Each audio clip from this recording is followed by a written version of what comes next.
Oke, selamat sejahtera dan selamat pagi murid-murid. Hari ini kita belajar lagi kemahiran proses sains yang seterusnya. Hari ini kita belajar teori lah sahaja. Oke. Hari ini kita belajar mengenai kemahiran berkomunikasi. Oke. Jadi berkomunikasi ini sebenarnya ialah cara kita menyampaikan maklumat. Oke. Cara kita menyampaikan maklumat. Oke. Cara kita berkomunikasi ini ada pelbagai cara. Cara yang paling mudah dan selalu digunakan ialah secara lisan. Oke, secara lisan ni ialah melalui percakapan. Oke. Contohnya, kamu mau bagi tahu cikgu. Hari ini cikgu bertanya kamu makan apa pagi ini atau apa sarapan kamu pada pagi ini. Kamu juga boleh jawab secara lisan. Cikgu, saya makan telur goreng. Atau kamu juga boleh memberikan cikgu gambar telur goreng. Okey? Jadi pelbagai cara kita boleh gunakan untuk berkomunikasi. Okey, jangan kamu ingat berkomunikasi ini ialah macam yang kamu cakap selalu tu main telefon, kamu berkomunikasi secara jarak jauh, itu tidak. Dalam sains ialah kita menyampaikan maklumat. Okey, pertama kita tengok di dalam kelas kita sendiri, di dalam kelas kita dari tahun 1 lagi. Okey, kita ada jadual bertugas. Okey, nampak kan? Jadual bertugas ni ialah salah satu cara kreatif untuk berkomunikasi. Cikgu tidak perlu beritahu kamu, okey, hari Isnin Ismail dan Ramla menyapu. Okey, membersih tingkap ialah Rizal. Steven dan Mazlan pula menyusun meja dan Adibah memadam papan putih. Tak perlu lagi cikgu beritahu setiap hari sebab cikgu telah berkomunikasi dengan kamu secara jadual. Okey, ini ialah jadual bertugas. Ini contohlah.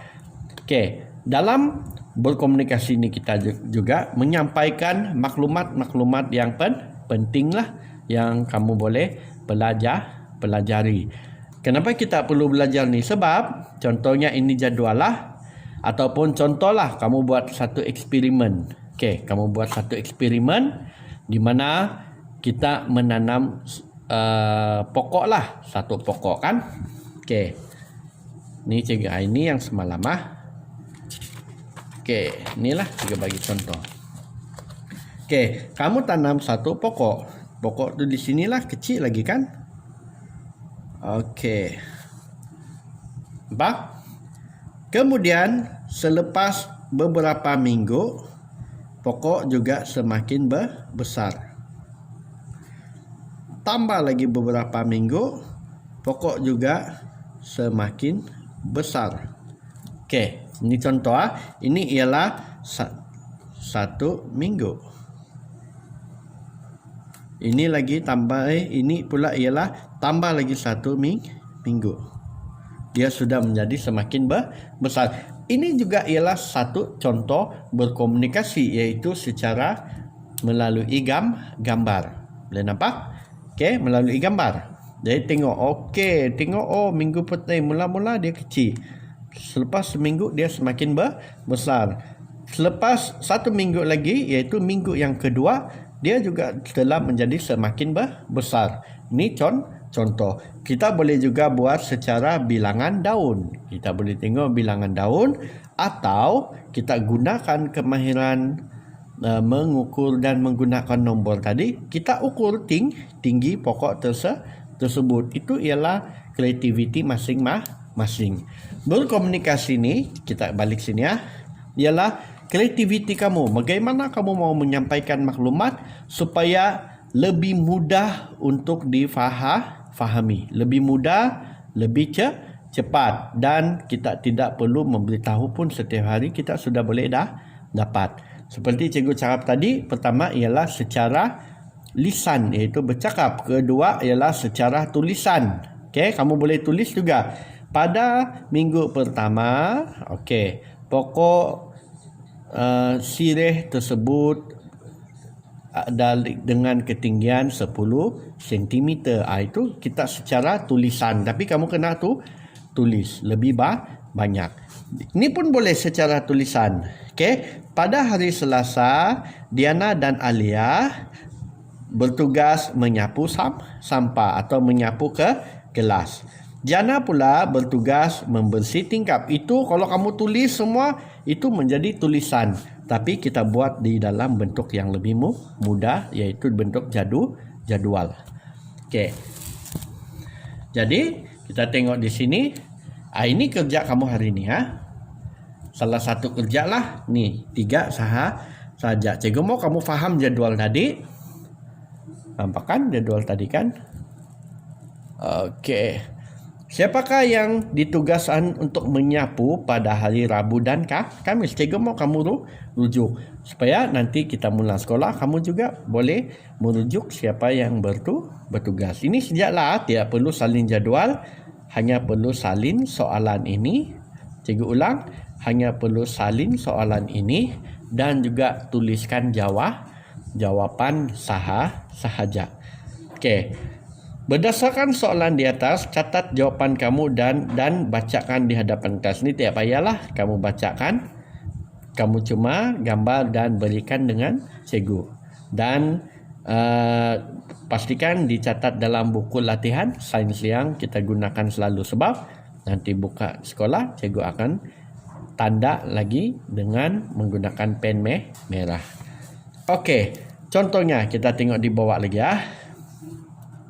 Mencatat dan membacakan maklumat adalah antara bentuk kemahiran komunikasi. Mencatat tadi itu ialah secara tulisan. Membacakan maklumat juga ialah cara berkomunikasi. Okey Kemahiran komunikasi juga boleh dilakukan dalam bentuk gambar, carta, graf dan juga model. Okey, contohnya. Okey, contohnya kamu pergi ke laut lah dengan mak dengan bapa kamu Kamu masuk dalam laut, tiba-tiba kamu keluar. Mak, saya nampak haiwan tadi. Oh, bapa kamu tanyalah, macam mana bentuk dia? Tapi kamu tidak pandai bagi tahu apa bentuk dia. Tapi kamu boleh lukis. Contohnya inilah, kamu boleh lukis atau secara gambar.